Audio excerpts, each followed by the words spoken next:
السلام علیکم ورحمۃ اللہ وبرکاتہ۔ الحمد للہ نحمده ونستعینه ونستغفره ونعوذ باللہ من شرور انفسنا ومن سیئات اعمالنا من يهده الله فلا مضل له ومن يضلل فلا هادي له واشهد ان لا اله الا الله واشهد ان محمدا عبده ورسوله اما بعد فان خير الحديث كتاب الله وخير الهدى هدى محمد صلى الله عليه وسلم وشر الامور محدثاتها وكل محدثة بدعة وكل بدعة ضلالة وكل ضلالة في النار۔ اعوذ باللہ من الشیطان الرجیم، بسم اللہ الرحمن الرحیم۔ وَلَوْ أَنَّ أَهْلَ الْقُرَىٰ آمَنُوا وَاتَّقَوْا لَفَتَحْنَا عَلَيْهِمْ بَرَكَاتٍ مِّنَ السَّمَاءِ وَالْأَرْضِ۔ قابل احترام میرے بھائیوں، ہر قسم کی تعریف و توصیف، بڑائی بزرگی صرف اللہ رب العالمین کے لیے لائق و زیبا ہے، جس ذات اقدس نے ہم پر ہر طرح کی نعمتیں عطا کی ہیں۔ بعدہ درود و سلام نازل ہوں تمام نبیوں پر، بالخصوص ہمارے آخری نبی جناب محمد مصطفیٰ صلی اللہ علیہ وسلم پر۔ اللہم صلی علی محمد وعلی آل محمد کما صلیت علی ابراہیم وعلى آل ابراہیم انک حمید مجید۔ اللہم بارک علی محمد وعلى آل محمد کما بارکت علی ابراہیم وعلى آل ابراہیم انک حمید مجید۔ محترم بھائیوں اور دوستو، اللہ رب العالمین نے ہمیں اور آپ کو اس مجلس میں جمع ہونے کا موقع عطا فرمایا۔ اس پر ہم اللہ رب العالمین کا شکر ادا کرتے ہیں۔ البر فاؤنڈیشن بھیونڈی کی جانب سے یہ مجلس منعقد ہوئی ہے۔ اللہ رب العالمین آپ تمام احباب اور ذمہ داران کی کاوشوں محنتوں کو قبول فرمائے اور اجر جزیل عطا فرمائے، آمین۔ محترم بھائیوں، آج مجھے جس موضوع پر گفتگو کرنی ہے وہ رزق میں برکت کے اسباب سے متعلق ہیں۔ قبل اس کے کہ رزق میں برکت کے اسباب اور ذرائع کیا ہیں اس پر گفتگو کروں، اس سے پہلے چند باتیں بطور تمہید کے ہمارے اور آپ کے لیے جاننا ضروری ہے۔ پہلی بات یہ ہے کہ موجودہ دور میں بہت سارے لوگ ایسے ہیں جو گلے اور شکوے کرتے ہیں کہ ہمارے مال میں کوئی برکت نہیں، ہم خوب تگودو کرتے ہیں، محنت کرتے ہیں، کاوش کرتے ہیں، لیکن پھر بھی ہماری ضروریتیں پوری نہیں ہوتی، الٹا ہمارے اوپر ہر ماہ قرضے کا بوجھ لد جاتا ہے اور ہم مقروض ہو جاتے ہیں۔ آخر وہ کون سے اسباب ہیں جس کو اپنانے کی بنیاد پر ہماری ضروریتیں پوری ہو سکیں، ہمارے مال میں برکت آ سکے، ہمارے رزق میں برکت آ سکے؟ تو اس لیے اسباب کا جاننا ضروری ہے۔ موجودہ دور میں اس موضوع پر گفتگو کرنے کی واقعتاً اشد ضرورت ہے، کیونکہ آج جو بھی بھاگ دوڑ ہے، جو بھی انسان کی کوشش اور کاوش ہے، صرف اسی لیے ہے کہ اس کے مال میں برکت ہو، صحت و عافیت میں وہ رہے، اس کے اہل و عیال میں برکت کا نزول ہو، رحمتوں کا نزول ہو، اس کے علم و عمل میں برکت کا نزول ہو، اسے صحت و تندرستی حاصل ہو، اسی چیز کے لیے لوگ تگودو اور کوشش اور تڑپ میں لگے ہوئے ہیں۔ یاد رکھیں، رزق کا معاملہ ہمارے اور آپ کی مرضی پر موقوف نہیں ہے کہ ہم جو چاہیں وہ ہمیں حاصل ہو جائے، میں جتنا مال چاہوں مجھے مل جائے، آپ جتنی روزی چاہیں آپ کو مل جائے، ایسا نہیں ہے۔ بلکہ یہ رزق کا معاملہ تقدیر سے تعلق رکھتا ہے، مشیت الہی پر موقوف ہے۔ اللہ نے کہا اللہ یبسط الرزق لمن یشاء ویقدر، اللہ رب العالمین جس کے لیے چاہتا ہے رزق کے دروازے کھول دیتا ہے، جس کے لیے چاہتا ہے تنگ کر دیتا ہے۔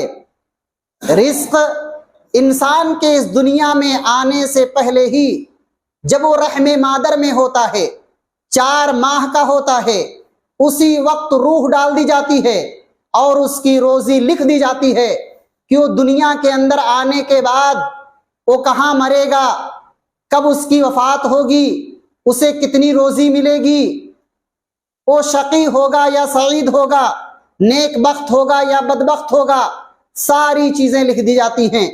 اور جب یہ انسان دنیا میں قدم رکھتا ہے تو جب تک مقدر کی روزی حاصل نہیں کر لیتا ہے اس کی وفات نہیں ہوتی ہے، مقدر کی روزی کھا کر ہی وہ اس دنیا سے جاتا ہے۔ پیارے نبی صلی اللہ علیہ وسلم ارشاد فرماتے ہیں لن تموت نفس حتی تستکمل رزقها فاتقوا اللہ واجملوا فی الطلب، کہ کوئی بھی شخص اپنے مقدر کی روزی حاصل کیے بغیر اس دنیا سے نہیں جا سکتا ہے۔ اس لیے چاہیے کہ وہ تقوی اختیار کرے اور جائز طریقے سے مال کے حصول کے لیے کوشش کرے، محنت کرے۔ اسی طریقے سے اسباب، رزق میں برکت کے بہت سارے اسباب آپ کو ملیں گے۔ شریعت اسلامیہ نے ہمیں اور آپ کو بہت سارے ایسے ذرائع وسائل بتائے ہیں جس کو اپنا کر کے ہم اپنے مال میں، رزق میں، صحت میں، علم و عمل میں برکت حاصل کر سکتے ہیں۔ بہت سارے لوگ، ہر دین اور دھرم سے تعلق رکھنے والے لوگ اپنے اپنے طور سے برکت کے حصول کے لیے کوششیں کرتے ہیں۔ کوئی لوہے قرآنی لگایا ہوا ہے تو کوئی رکشے میں، گاڑیوں میں لیمو اور مرچی لٹکائے ہوئے ہے تاکہ بری نظروں سے بچ سکے، اور اپنے مال کی کوئی دھاگے اور تعویذ لٹکائے ہوئے ہے۔ یہ ساری چیزیں برائیوں اور نظر بد سے بچنے کے لیے اور برکت کے حصول اور عافیت کے لیے لوگ اپناتے ہیں۔ لیکن صحیح طریقہ کیا ہے، صحیح روش کیا ہے جس کو اپنا کر کے بندہ شریعت اسلامیہ کے مطابق رزق میں برکت کا حصول اس کے لیے ممکن ہو سکتا ہے؟ تو بہت سارے ذرائع ہیں۔ سب سے پہلا سبب، بنیادی سبب یہ ہے کہ ہم اور آپ اللہ رب العالمین کی شان رزاقیت پر ایمان رکھیں۔ ہمارا ایمان ہو، عقیدہ ہو، پختہ ہو کہ اللہ رب العالمین ہی ہمارا خالق ہے، وہی ہمارا رازق ہے، وہی ہم کو دینے والا ہے۔ اس روئے زمین پر جتنے بھی چرند پرند حیوانات، انسان، مخلوقات جتنے بھی ہیں، سب کی روزی رساں اللہ رب العالمین ہی کرنے والا ہے، اس کے علاوہ کوئی نہیں۔ حکومت کے ہاتھ میں کچھ نہیں، انسانوں کے ہاتھ میں کچھ نہیں، دینے والی ذات اللہ رب العالمین کی ذات ہے۔ جس قدر اس پر پختہ ایمان ہوگا، عقیدہ ہوگا کہ اللہ ہی رازق ہے، اسی قدر ہم غیر اللہ سے بے نیاز ہوں گے، غیر اللہ سے ہم بے نیاز ہوں گے۔ اس پر ایمان رکھنا، عقیدہ رکھنا ہمارے لیے نہایت ہی ضروری ہے۔ اللہ رب العالمین نے فرمایا وَمَا مِن دَابَّةٍ إِلَّا عَلَى الْأَرْضِ رِزْقُهَا، اس روئے زمین پر جتنے بھی جاندار ہیں سب کی روزی کی ذمہ داری اللہ نے لی ہے، تمام مخلوقات کی ذمہ داری۔ ان اللہ هو الرزاق، اللہ رب العالمین ہی رزاق ہے۔ اسی لیے آپ دیکھتے ہوں گے کہ ایک بھاری بھرکم چٹان ہوتا ہے اور جب آدمی اس کو توڑتا ہے، مدتوں اور صدیاں گزر جاتی ہیں اس چٹان کے موجود ہونے کا، لیکن جب آدمی اس کو توڑتا ہے تو بسا اوقات اس میں سے ایک زندہ میڈک نکلتا ہے اور وہ زندہ ہوتا ہے۔ اب سوچنے کی بات یہ ہے اسے زندگی کون دے رہا تھا؟ اسے روزی کون پہنچا رہا تھا؟ پتہ یہ چلا وہ زندہ ہے تو سانس بھی لے رہا ہوگا، اسے خوراک بھی مل رہی تھی۔ تو روزی کی ذمہ داری اللہ رب العالمین نے لے رکھی ہے اور ہر شخص کو روزی عطا فرماتا ہے۔ دوسرا سبب یہ ہے ایمان اور تقوی۔ جس قدر ہمارا ایمان اللہ رب العالمین پر ہوگا، توحید الوہیت، ربوبیت، اسماء و صفات، ان تمام چیزوں پر ہمارا ایمان جتنا پختہ ہوگا اور جس قدر ہم متقی ہوں گے، حلال طریقے سے مال کمائیں گے، حرام سے اجتناب کریں گے، اسی قدر ہمارے رزق میں برکتیں آئیں گی۔ اللہ رب العالمین نے وعدہ کیا وَلَوْ أَنَّ أَهْلَ الْقُرَىٰ آمَنُوا وَاتَّقَوْا لَفَتَحْنَا عَلَيْهِمْ بَرَكَاتٍ مِّنَ السَّمَاءِ وَالْأَرْضِ، اگر یہ اہل ایمان، یہ بستی والے ایمان لے آئیں، متقی بن جائیں، تو ہم ان کے لیے آسمان و زمین کی برکتیں کھول دیں گے۔ آسمان و زمین کی برکتیں ہم ان کے لیے ان کے ایمان اور متقی ہو جانے کی بنیاد پر عطا فرمائیں گے۔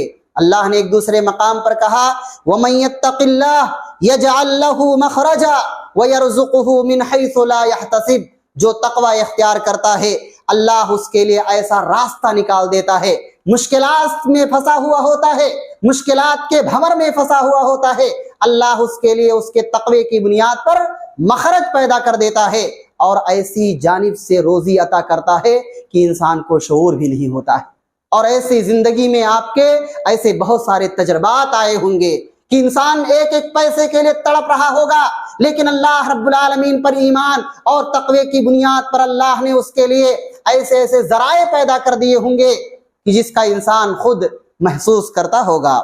اسی طریقے سے تیسرا سبب رزق میں برکت کے اسباب میں سے تلاوت قرآن ہے، قرآن مجید کی تلاوت۔ آج ہم میں سے بیشتر لوگ قرآن مجید کو پس پش ڈال چکے ہیں، جبکہ قرآن سراپا بابرکت ہے۔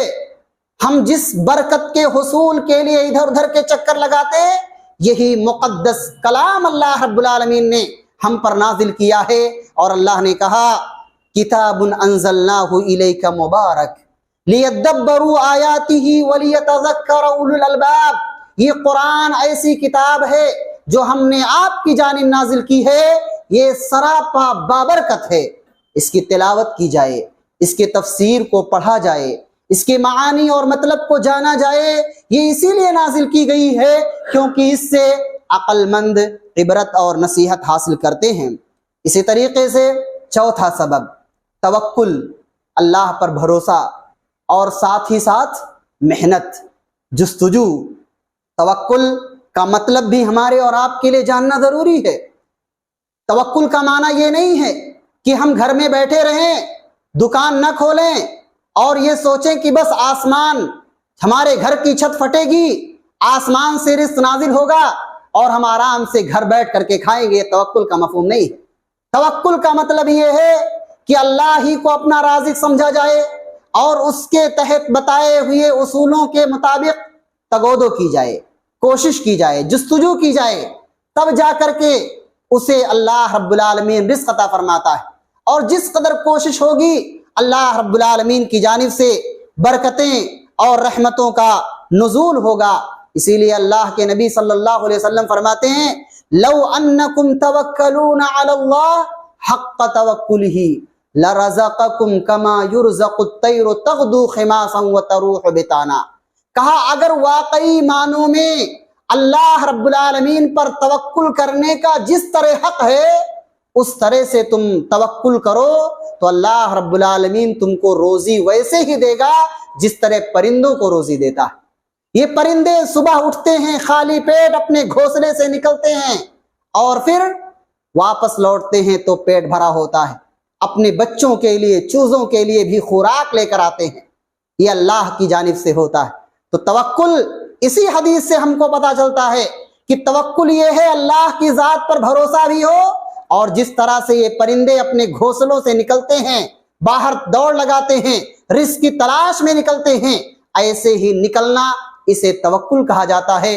اللہ پر بھروسے کے ساتھ ساتھ صحیح اور جائز اسباب اختیار کیے جائیں، اللہ رب العالمین توکل کے مطابق اور اللہ رب العالمین کو اپنا رازق سمجھنے کے مطابق اللہ رب العالمین اپنی جانب سے برکتوں کا نزول فرماتا ہے۔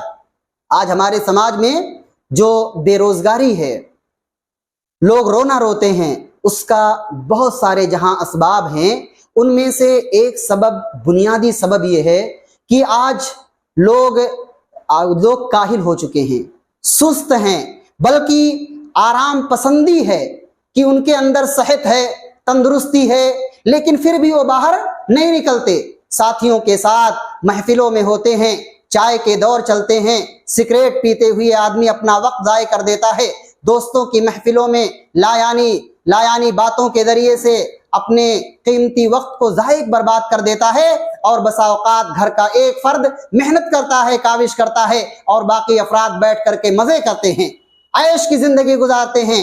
یہ طریقہ نہیں ہونا چاہیے، بلکہ بے روزگاری اور ان کے اسی عمل کی بنیاد پر ہوتا کیا ہے کہ ان کے گھر کی عورتوں کو باہر نکلنا پڑتا ہے، کیونکہ بچوں کو کھلانا ہوتا ہے۔ ایسے مرد کا یہ احمقانہ طریقہ ہے، جاہلانہ طریقہ ہے، آگے بڑھ کر کے اور قرآن و سنت کے مطابق کام کرنے کی ضرورت ہے۔ اسی طریقے سے رزق میں برکت کے اسباب میں سے ایک سبب یہ بھی ہے نماز کی پابندی۔ نماز کا رزق سے بہت ہی گہرا تعلق ہے۔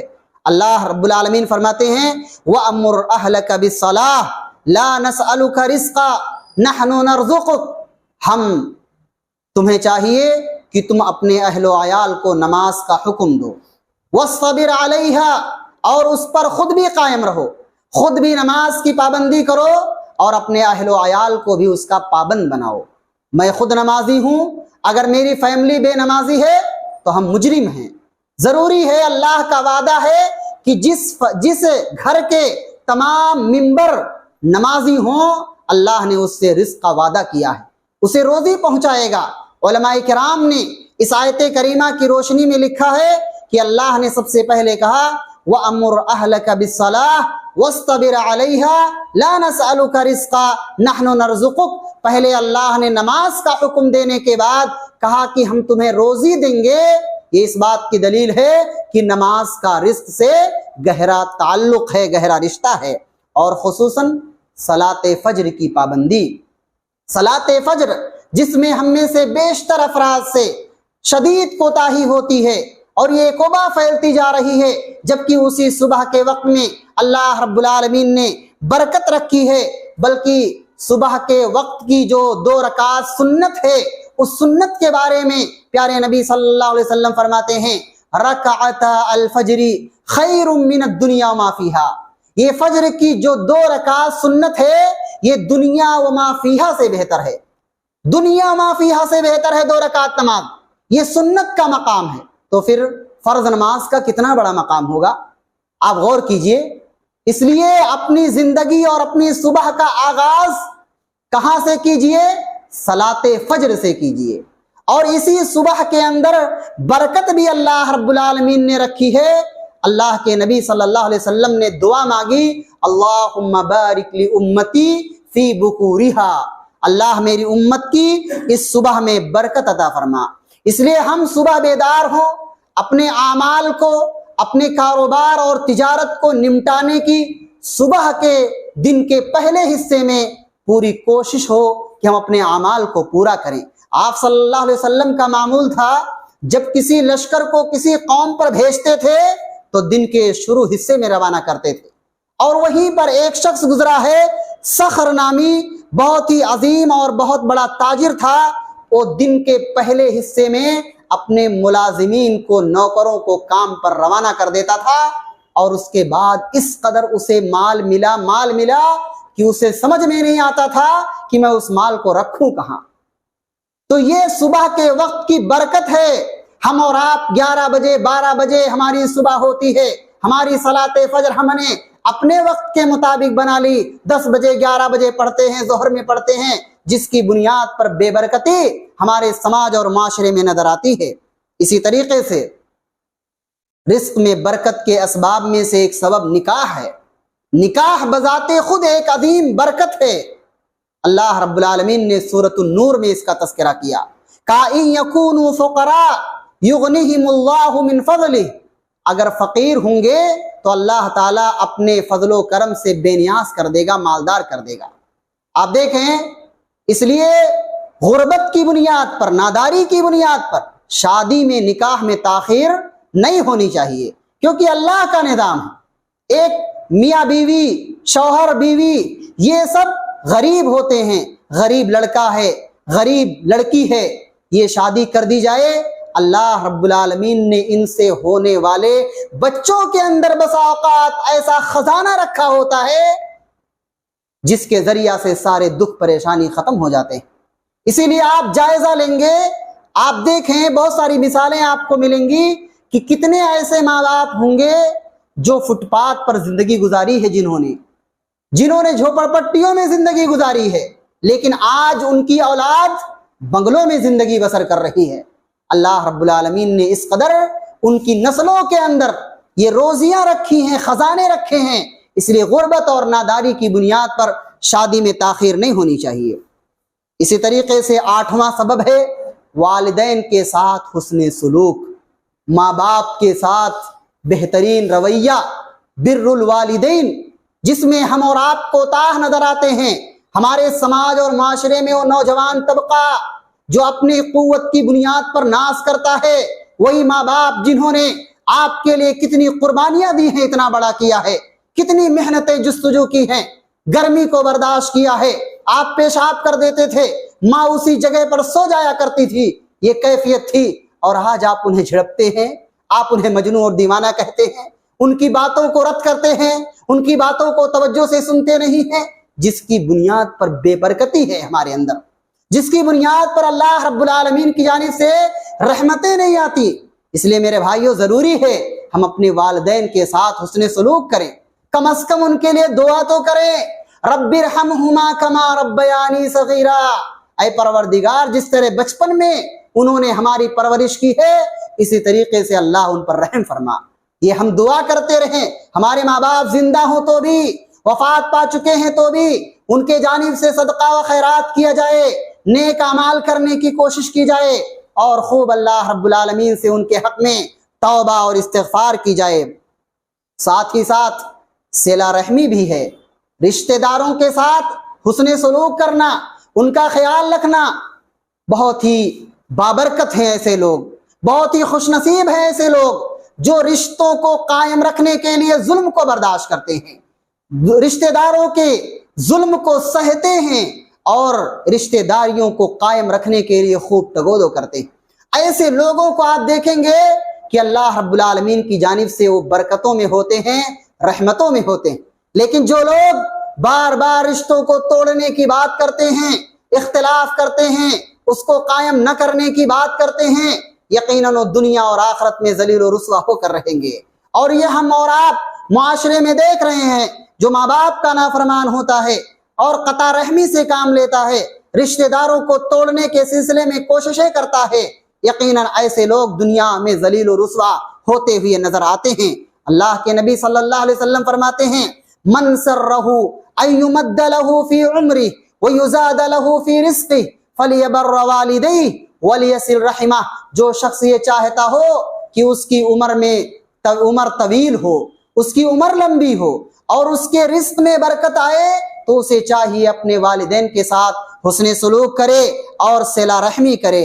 ایک دوسری حدیث کے اندر آپ صلی اللہ علیہ وسلم فرماتے ہیں، من احب ان یبسط لہ فی رزقہ وینسأ لہ فی اثرہ فلیصل رحمہ، جو رزق میں برکت چاہتا ہے اور اضافے کی چاہت چاہتا ہے، جائز طریقے سے عمر میں اضافے کی خواہش رکھتا ہے، اسے چاہیے وہ صلہ رحمی کرے۔ 9واں سبب ہے، نہایت ہی اہم سبب، معاشرے کے ضعفاء کا خیال رکھنا، معاشرے کے کمزوروں کا خیال رکھنا، بے بسوں بے کسوں کا خیال رکھنا۔ ایک بیوہ ہے، اسے ماہانہ راشن دینا، ایک یتیم بچہ یا بچی ہے، اس کے ہاتھوں پر، اس کے سر پر شفقت سے ہاتھ پھیرنا، اس کا خیال رکھنا۔ ننھے منھے بچے ہیں، 2 بول میٹھے بولنا، ان کے سر پر شفقت سے ہاتھ پھیرنا، کچھ دعائیں دینا، ان کا خیال رکھنا، یہ نہایت ہی ضروری ہے۔ اللہ کے نبی صلی اللہ علیہ وسلم فرماتے ہیں، فإنما تنصرون وترزقون بضعفائكم، کہ تمہیں جو روزیاں دی جا رہی ہے اس وجہ سے کہ تم بیواؤں کا خیال رکھتے ہو، تم کمزوروں کا خیال رکھتے ہو، معاشرے میں موجود اپنے غریب رشتہ داروں کا خیال رکھتے ہو، ان کے ساتھ حسن سلوک کی تگودو تمہارے اندر ہوتی ہے، اس بنیاد پر اللہ تمہاری مدد بھی کرتا ہے اور روزیاں دیتا ہے۔ اور اللہ کا یہ قانون ہے کہ اللہ آپ کو کسی اور کو کھلانے کے لیے آپ کو ذریعہ بنا دیتا ہے، آپ کو سبب بنا دیتا ہے دوسروں کو کھلانے کے لیے۔ اس لیے آپ یہ نہ سوچیں کہ فلاں آدمی میرے سبب کی بنیاد پر کھا رہا ہے، اس کی بنیاد پر آپ اس پر زور اور زبردستی کریں، ظلم کریں، حقیر سمجھیں، نہیں، بلکہ اس کی بنیاد پر آپ کو روزی مل رہی ہے۔ بلکہ سنن ترمذی کی روایت ہے، پیارے نبی صلی اللہ علیہ وسلم کے زمانے میں دو بھائی تھے، دو سگے بھائی تھے، ایک بھائی بزنس کرتا تھا، کاروبار کرتا تھا، اور دوسرا بھائی طلب علم میں لگا ہوا تھا، پڑھائی کرتا تھا، قرآن و سنت سیکھتا تھا۔ اور جو بھائی بزنس مین تھا وہ اپنے بھائی جو علم حاصل کرتا تھا اس پر خرچ کرتا تھا۔ ایک بار بزنس مین خرچ کرنے والے بھائی نے آ کر پیارے نبی صلی اللہ علیہ وسلم سے شکایت کی، کہا یا رسول اللہ صلی اللہ علیہ وسلم، میرا بھائی صرف طلب علم میں لگا ہوا ہے اور میں محنت کر کے اسے کھلا رہا ہوں۔ اللہ کے نبی صلی اللہ علیہ وسلم نے کیا کہا؟ کہا آج تم اپنے بھائی کی شکایت لے کر آئے ہو، لعلک ترزق بہ، کیا تم یہ نہیں جانتے کہ اسی کی بنیاد پر تمہیں اللہ رب العالمین روزی دے رہا ہے؟ تمہیں تو اپنے بھائی کا شکر گزار ہونا چاہیے کہ اس کی بنیاد پر اللہ رب العالمین ہمیں نواز رہا ہے، ہم پر عنایتیں کر رہا ہے۔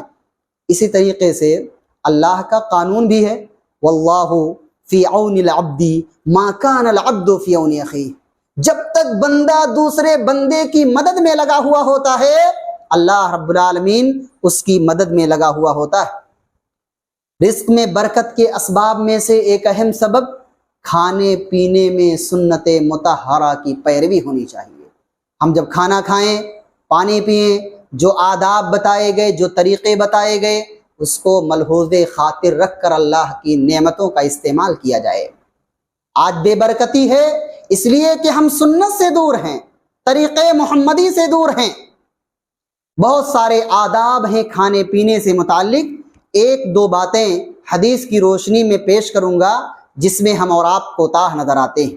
پہلی بات کہ کھانا اگر آپ کے سامنے ہو تو آپ درمیان سے کھانا نہ شروع کریں اور درمیان سے لقمہ نہ اٹھائیں بیچ سے، بلکہ کنارے سے کھانا کھائیں، یہ طریقہ ہوتا ہے۔ پیارے نبی صلی اللہ علیہ وسلم فرماتے ہیں البرکۃ تنزل وسط الطعام، کھانے کے درمیان میں برکت نازل ہوتی ہے، برکت کا نزول کھانے کے درمیان میں ہوتا ہے۔ فَكُلُوا مِنْ حَافَتَيْهِ وَلَا تَأْكُلُوا مِنْ وَسَطِهِ، اس لیے تم کناروں سے کھاؤ، درمیان سے نہ کھاؤ، اس لیے کنارے سے فائدہ اٹھاتے رہو اٹھاتے رہو، اور جب کھا چکو تو انگلیوں کو اور پیالے کو چاٹ لیا کرو۔ کتنا اسراف ہوتا ہے، اللہ کی نعمتوں کی قدر ہمارے اندر نہیں ہے۔ ان لوگوں سے پوچھو جو ایک ایک لقمے کے لیے ترستے ہیں، شادی بیاہ کے موقع پر ہم کتنے کھانوں کو ضائع اور برباد کر دیتے ہیں، جس کی بنیاد پر نتیجہ یہ ہوتا ہے کہ ہم اور آپ مایوسی کے اور بے برکتی کے شکار ہوتے ہیں، گھروں کے اندر اداسی آتی ہے۔ اس لیے کھانا اللہ رب العالمین کی بہت بڑی نعمت ہے۔ ایسے غریب بیچارے ایک ایک لقمے کے لیے ترستے ہیں اور ہم اسی کو کس قدر ضائع کرتے ہیں۔ اللہ کے نبی صلی اللہ علیہ وسلم فرماتے ہیں انکم لا تدرون فی ایہ طعامکم البرکہ، تمہیں چاہیے انگلیوں کو چاٹ لیا کرو، پیالے کو چاٹ لیا کرو، کیونکہ تمہیں نہیں معلوم کھانے میں کس جگہ برکت کا نزول ہوا ہے، کس جگہ برکت نازل ہوئی ہے۔ پتہ چلا اسی کو چھوڑنے کے بعد آپ برکت سے محروم ہو گئے، وہ برکت جو اللہ نے نازل کی تھی اس سے محروم ہو گئے۔ اسی طریقے سے صحابہ کرام نے ایک موقع پر کہا اے اللہ کے نبی صلی اللہ علیہ وسلم، ہم تو کھانا کھاتے ہیں لیکن شکم سیر نہیں ہوتے، ہمارا پیٹ نہیں بھرتا۔ عرض کیا صحابہ کرام نے، اللہ کے نبی صلی اللہ علیہ وسلم نے کیا کہا؟ کہا فَلَعَلَّكُمْ تَأْكُلُونَ مُتَفَرِّقِينَ، مجھے ایسا لگتا ہے کہ تم لوگ الگ الگ کھاتے ہو گیا، ایک فیملی کے ممبر ہو، جدا جدا ہو کر کے کھانا کھاتے ہو گیا۔ صحابہ نے کہا ہاں ہم ایسا ہی کرتے ہیں، ہر کوئی الگ الگ کھاتا ہے۔ اللہ کے نبی صلی اللہ علیہ وسلم نے کہا نہیں، فَاجْتَمِعُوا عَلَىٰ طَعَامِكُمْ تمہیں چاہیے کہ تم اکٹھے کھانا کھاؤ، اس سے برکت ہوتی ہے۔ وَاذْكُرُوا اسْمَ اللَّهِ عَلَيْهِ يُبَارَكْ لَكُمْ فِيهِ، اور اللہ کا نام لے کر کھاؤ، اللہ رب العالمین اس میں برکتیں نازل فرماتا ہے۔ اسی طریقے سے رزق میں برکت کے اسباب میں سے معاملات میں سچائی، ہم کاروبار کرتے ہیں، تجارت کرتے ہیں، بزنس کرتے ہیں، ایسے موقع پر ہمارا معاملہ کیا ہونا چاہیے؟ بالکل صاف ہونا چاہیے۔ اب لوگ کہتے ہیں کہ بغیر جھوٹ بولے ڈنڈی مارے جو ہے کاروبار فروغ پائے گا ہی نہیں، بہت سارے مشکلات ہیں۔ واللہ اللہ کی ذات پر ایمان ہونا چاہیے۔ اسی لیے شروع میں نے بنیادی نقطہ کہا کہ اللہ کی شان رزاقیت پر ایمان ہونا چاہیے، کہ اللہ رب العالمین ہی روزی رسا ہے، اور جائز طریقے سے آپ استعمال کریں گے اللہ رب العالمین زندگی میں کبھی آپ کو بھوکا نہیں رکھے گا، اور آپ کے ذریعے سے دوسروں کو فائدہ بھی پہنچائے گا۔ معاملات میں سچائی، امانت داری ہونی چاہیے۔ پیارے نبی صلی اللہ علیہ وسلم فرماتے ہیں البیعان بالخیار ما لم يتفرقا فإن صدقا وبینا بورک لهما فی بیعہما وإن کذبا وکتما محقت برکت بیعہما، کہ ایک بائع ہے اور ایک مشتری ہے، خریدنے والا اور بیچنے والا دونوں کو اختیار ہوتا ہے جب تک کہ وہ مجلس سے جدا نہ ہو جائیں، سودا لینے کا یا نہ لینے کا، فسخ کرنے کا اختیار انہیں ہوتا ہے جب تک مجلس میں ہوتے ہیں۔ اب ایسے موقع پر یہ خریدنے والا بیچنے والا دونوں اگر سچائی سے کام لیں، حقیقت واضح کر دیں، اللہ رب العالمین ان کے مال میں برکت عطا فرماتا ہے۔ اور اگر جھوٹ بولتے ہیں، کس بیانی سے کام لیتے ہیں، تو اللہ کی جانب سے دونوں کے اندر بے برکتی ہوتی ہے اور وہ برکت ختم ہو جاتی ہے۔ اس لیے سچائی کے ساتھ کام لیا جائے، لیکن نتیجہ یہ ہے کہ بہت سارے لوگ آپ دیکھتے ہیں کہ بغیر جھوٹ بولے اپنے کاروبار بزنس کرتے ہی نہیں ہیں۔ میرے بھائیوں، یہی پیغام ہے کہ اللہ رب العالمین پر ایمان رکھا جائے اور جائز طریقے سے کام لیا جائے۔ یہ دنیا تو چند دنوں کی ہے، 60 سال 50 سال 70 سال ایسے ہی آدمی کو زندگی ملتی ہے، اس لیے آخر مرنا ہی ہے۔ ہم جس اولاد کے لیے حلال و حرام کی جائز ناجائز کی تمیز نہیں کرتے ہیں، وہی اولاد ہمارے مرنے کے بعد فوراً گھروں سے رخصت کرتی ہے، کفن دفن کا انتظام کر کے قبر کے حوالے کر دیتی ہے، زیادہ مدت تک اپنے گھروں میں رکھنا بھی پسند نہیں کرتی۔ اس لیے اپنا انتظام خود کریں، اپنی حفاظت آخرت کی تیاری ہم اور آپ خود اپنے طور سے کریں۔ ایک اور سبب ہے، وہ سبب ہے دعا۔ دعا مومن کے لیے ایک بہت بڑا ہتھیار ہے۔ رزق میں برکت کے لیے سب سے عظیم ذریعہ دعا ہے۔ اسی لیے آپ دیکھیں بہت سارے مقامات پر اللہ رب العالمین نے دعا کرنے کی تعلیم دی ہے۔ شادی کا ایک موقع ہے، دولہے موجود ہیں، نیا جوڑا وجود میں آ رہا ہے، ایسے موقع پر کیا دعا سکھائی گئی؟ کہا دعا دیجئے بارک اللہ لک وبارک علیک وجمع بینکما فی الخیر، کہا دعا دیجئے کہ اللہ رب العالمین برکت دے، اللہ کی جانب سے برکتوں کا نزول ہو، ان دونوں کے درمیان خیر ہی خیر ہو۔ اس لیے دعا ایک عظیم برکت کے حصول کے لیے ذریعہ ہے۔ اسی طریقے سے اگر ہم کو کوئی کھانا کھلاتا ہے، ہم کو کوئی دعوت دیتا ہے، تو ایسے موقع پر ہم کھانا کھائیں۔ صحیح مسلم کی روایت ہے، اس کے لیے ہم دعا دیں برکت کی اور کہیں اللہم بارک لہم فیما رزقتہم واغفر لہم وارحمہم، کہ اللہ رب العالمین جو اس بندے کو، میرے بھائی کو تو نے رزق دی ہے، اسے اللہ رب العالمین اس میں برکت عطا فرما، اس پر رحم فرما، اس کے گناہوں کو معاف فرما دے۔ اس لیے ہماری ذمہ داری بن جاتی ہے کہ اگر ہم کسی کے یہاں جاتے ہیں تو اس کے لیے ان کلمات کے ذریعہ سے ہم اسے دعا دیں اور کہیں اللہم بارک لہم فیما رزقتہم واغفر لہم وارحمہم۔ بلکہ ہم خود جب کھانا کھائیں، اللہ کی نعمت ہمارے سامنے ہو، تو ایسے موقع پر ہم خود دعا کرتے ہوئے کہیں اللہم بارک لنا فیہ، اللہ اس کھانے میں ہمیں برکت عطا فرما۔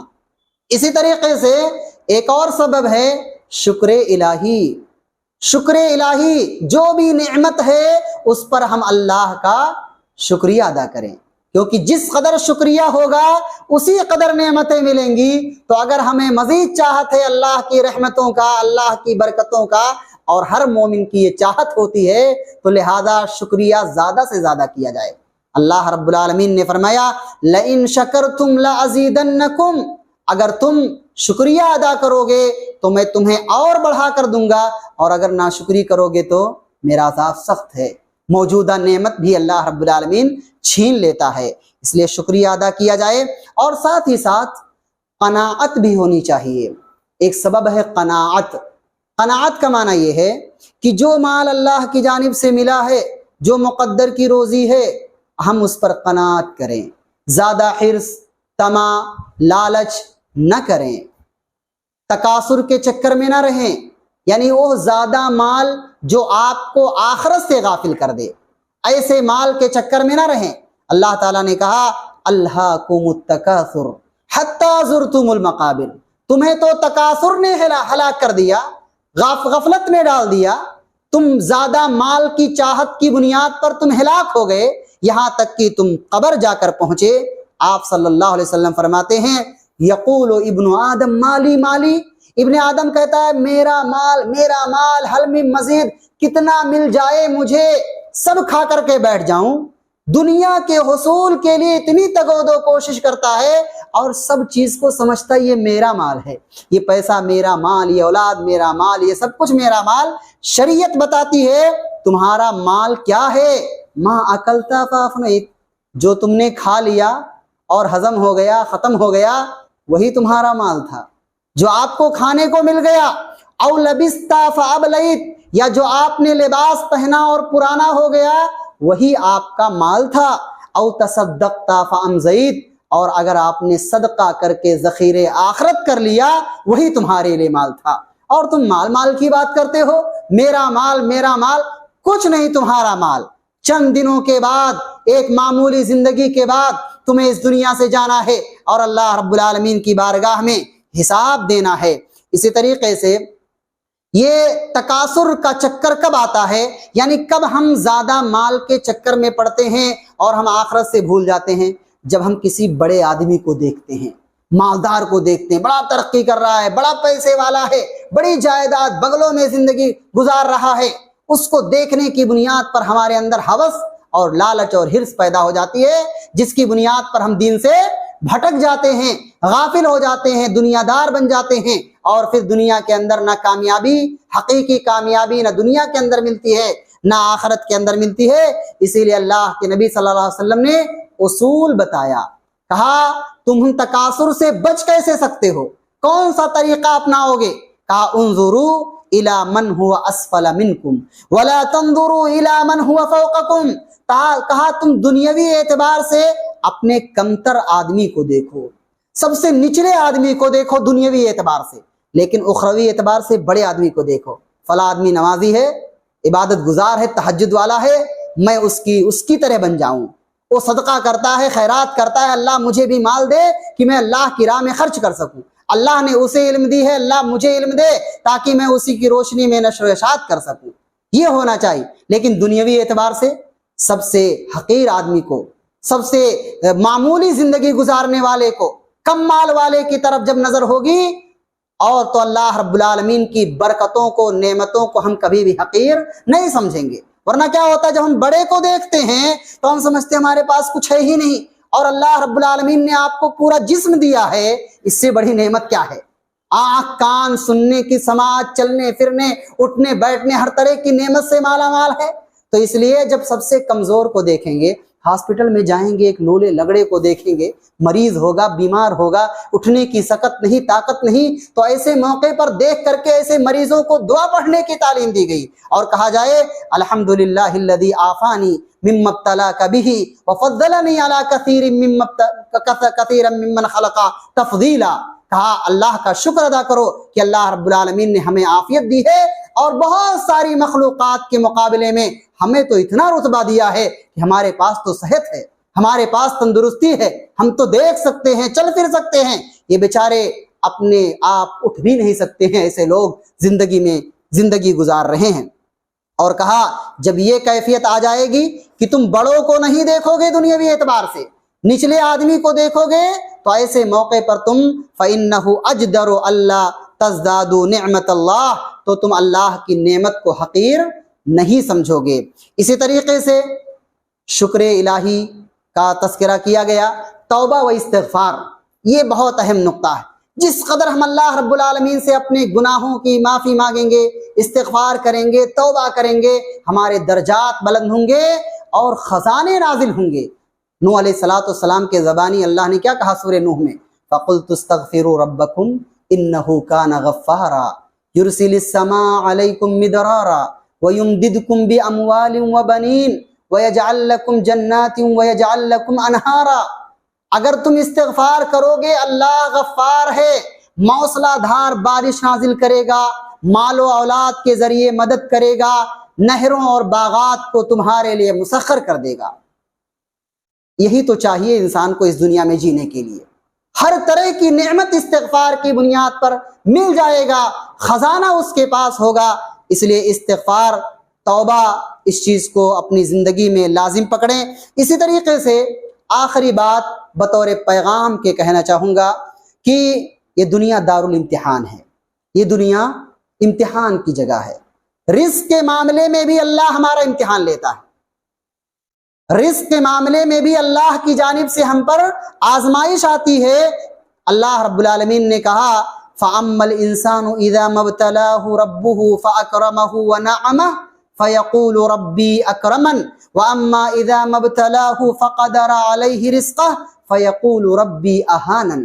کہا جب انسان کو اللہ رب العالمین نعمتیں دے کر کے آزماتا ہے تب وہ کہتا ہے کہ اللہ کی جانب سے تو بہت نعمت ہے، اللہ نے مجھے عزت میں رکھا ہے۔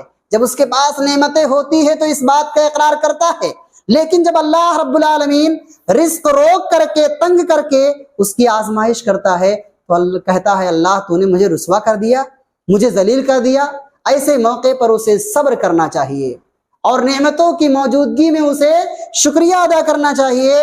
اللہ نے کہا یہ تم پر جو روزی تنگ کی گئی ہے دراصل یہ ہے کلا بل لا تکرمون الیتیم ولا تحاضون علی طعام المسکین وتأکلون التراث اکلا لما وتحبون المال حبا جما۔ تمہاری روزی کیوں تنگ ہو گئی، تمہارے اندر سے برکت کیوں ختم ہو گئی؟ کیونکہ تم دوسروں کو تڑپاتے ہو، یتیموں کا خیال نہیں رکھتے، تم بیواؤں کو تڑپاتے ہو، رشتہ داروں کے حقوق تمہارے پاس ہوتے ہیں اور رشتہ دار اپنا حق مانگنے کے لیے، وہ بہن اپنا حق مانگنے کے لیے، اپنا میراث مانگنے کے لیے تمہارے گھر کا دروازہ کھڑکھڑاتی ہے اور تم اسے تڑپاتے ہو، اپنا دروازہ بند کر لیتے ہو۔ اس بنیاد پر تمہارے گھروں کے اندر سے برکت ختم ہو چکی ہے، تم یتیموں کا خیال نہیں رکھتے ہو، مسکینوں کو کھلانے کے تعلق سے ابھارتے نہیں ہو، لوگوں کو حوصلہ نہیں دیتے ہو۔ وَتُحِبُّونَ الْمَالَ حُبًّا جَمًّا، صرف تم زیادہ سے زیادہ پراپرٹی اور مال اکٹھا کرنے میں لگے ہوئے ہو۔ وَتَأْكُلُونَ التُّرَاثَ أَكْلًا لَمًّا، اور بہنوں کے حقوق کو ہڑپ کر کے کھا چکے ہو اور اسی چیز کو حقیقی زندگی سمجھتے ہو۔ یہ چند باتیں تھیں پیغام کے طور پر آخر میں، اور یہ رزق میں برکت کے کل تقریباً 15 اسباب آپ کے سامنے بیان کیے گئے ہیں۔ اللہ رب العالمین سے دعا ہے اللہ رب العالمین ہمیں ان اسباب کو سمجھنے اور یہ جو قرآن و سنت کے مطابق باتیں بیان کی گئی ہے سب سے پہلے مجھ کہنے والے کو اس پر عمل کرنے کی توفیق عطا فرما۔ بعدہ آپ تمام سامعین، آپ تمام احباب کو اللہ رب العالمین اس پر عمل کرنے کی توفیق عطا فرما۔ اللہ ہم تمام لوگوں پر اپنی رحمتوں، اپنی برکتوں کا نزول فرمائے۔ اللہ ہم تمام لوگوں کی کاوشوں کو قبول فرمائے۔ اللہ ہماری اس مجلس میں حاضری کو قبول فرمائے۔ اللہ ہم تمام لوگوں کی اس مجلس میں حاضری کی بنیاد پر ہمارے تمام گناہوں کو معاف فرما، ہمیں جنت الفردوس میں جگہ عطا فرما۔ اللہ ہمارے مال میں، ہماری طاقت میں، صحت میں، اہل و عیال میں برکتوں اور رحمتوں کا نزول فرما۔ آمین۔ ربنا تقبل منا انک انت السمیع العلیم وتب علینا انک انت التواب الرحیم وصلی اللہ علی نبینا محمد صلی اللہ علیہ وسلم۔ السلام علیکم ورحمۃ اللہ وبرکاتہ۔